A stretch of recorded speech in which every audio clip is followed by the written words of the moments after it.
projet de résidence Pierre et Marie Curie résulte d'un partenariat très étroit entre la ville de Maromme et Logéo, qui a commencé il y a une quinzaine d'années. Donc on a commencé dans le quartier qui est maintenant le quartier Simone Veil, qu'on a entièrement reconstruit. Et dans la foulée, la mairie nous a proposé de travailler avec elle sur ce quartier des Nobels, qui est une ancienne friche, et sur lesquels il y avait un vrai enjeu de renouvellement urbain.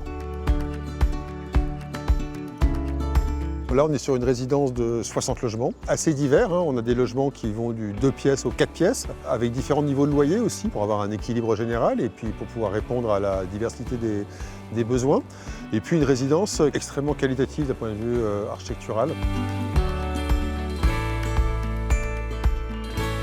Le projet se divise en 2 grands ensembles. C'est le bâtiment qui regroupe les logements collectifs. Puis le long du parc de l'hôtel de ville, naturellement, vient se développer 3 cages qui desservent 24 logements intermédiaires, un peu conçus comme des grandes maisons de ville, on va dire, plein sud, avec des vues pour les logements qui sont vraiment très intéressantes.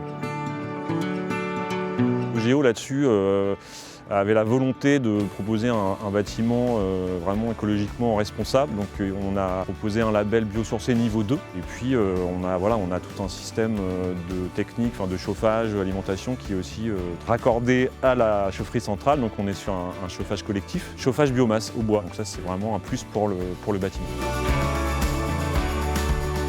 Ce projet s'inscrit aussi dans un aménagement végétalisé en cœur de ville, puisque nous avons créé de toutes pièces un parc urbain qui va continuer à s'agrandir puisqu'il va passer à 40 000 m² d'ici 2-3 ans. Et l'idée, c'est d'avoir dans ce parc urbain une traversée urbaine, ce qu'on appelle la coulée verte, qui traverse la totalité de la ville d'est en ouest, de manière à créer un milieu apaisé, végétalisé. Et donc cette résidence se trouve au cœur de cet espace végétalisé, tout en se trouvant au cœur de ville, ce qui en fait un atout particulièrement remarquable. Moi, je crois beaucoup à la qualité architecturale des bâtiments et celui-ci en fait partie. Et c'est justement en ayant une multitude de gestes architecturaux qu'on crée un ensemble urbain qui a du sens, qui a de l'esthétisme. Et on sait tous que quand le cadre de vie a de l'esthétisme, ça participe grandement au bien vivre ensemble.